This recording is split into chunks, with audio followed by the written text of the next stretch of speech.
আসসালামু আলাইকুম ওয়া রাহমাতুল্লাহ। অনেকে মানুষকে জনগণকে ভয় দেখায় যে জামাত ইসলাম যদি নির্বাচনে আসে 2 থেকে 3টা, 3 থেকে 5টা, 5 থেকে 10টা বা 25টা সিট পাবে। এর জন্য তারা নির্বাচনে আসে না, তারা ভয় পায়।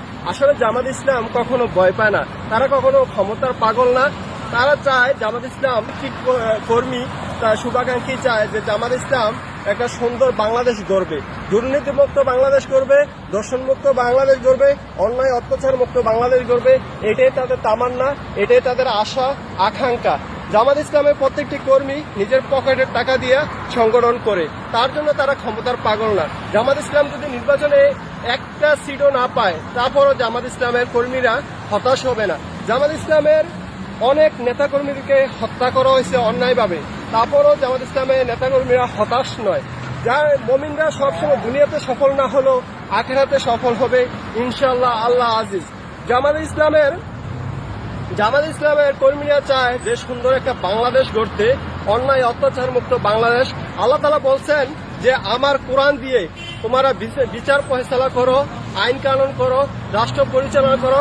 নবী করিম সাল্লাল্লাহু আলাইহি সাল্লাম রাষ্ট্র পরিচালনা করছেন, 4 খলিফা সারা দুনিয়া পরিচালনা করছেন, আরব কান্ট্রির শাসনভার তারা নিয়েছেন। তাই আমরা ওই দেখানো পন্থায় আমরা চাই যে বাংলাদেশকেও ইসলামী রাষ্ট্র ব্যবস্থা করার জন্য রাসূল নবী করিম সাল্লাল্লাহু আলাইহি সাল্লাম যেভাবে দেখাইছেন যে রাষ্ট্র পরিচালনা করার জন্য, ওইভাবে আমরা করতে চাই। আমরা যদি সফল না হই, আমরা জামাত ইসলামের নেতাকর্মীরা কখনো হতাশ নয়। কারণ হতাশ কেন হব? আমরা তো আল্লাহ সন্তুষ্টের জন্য আমরা দল করি, আমরা ইসলামিক দল করি, আমরা ইসলামিক রাজনীতি করি, আমরা ধর্ম ব্যবসায়ী করি না। ধর্ম ব্যবসায়ী তো তারা করে যারা এদিক দিয়ে কোরআন তেলাওয়াতের আয়োজন করে, আবার ওদিক দিয়ে ইফতার মাহফিলে হামলা চালায়।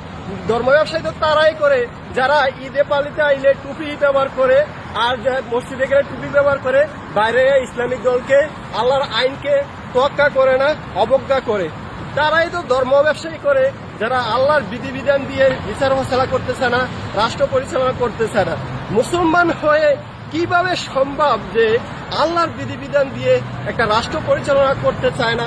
এটা কত বড় জাহেলি মূর্খ বলা, এটা আর প্রকাশ বলতে পারতেছি না যে এত বড় মূর্খ, এত বড় জাহেল যে মুসলমান হয়ে যে রাষ্ট্র পরিচালনা হবে কোরআন দিয়ে, এইটা চায় না। এটা কেমন মুসলমান আমাদের বুঝে আসে না।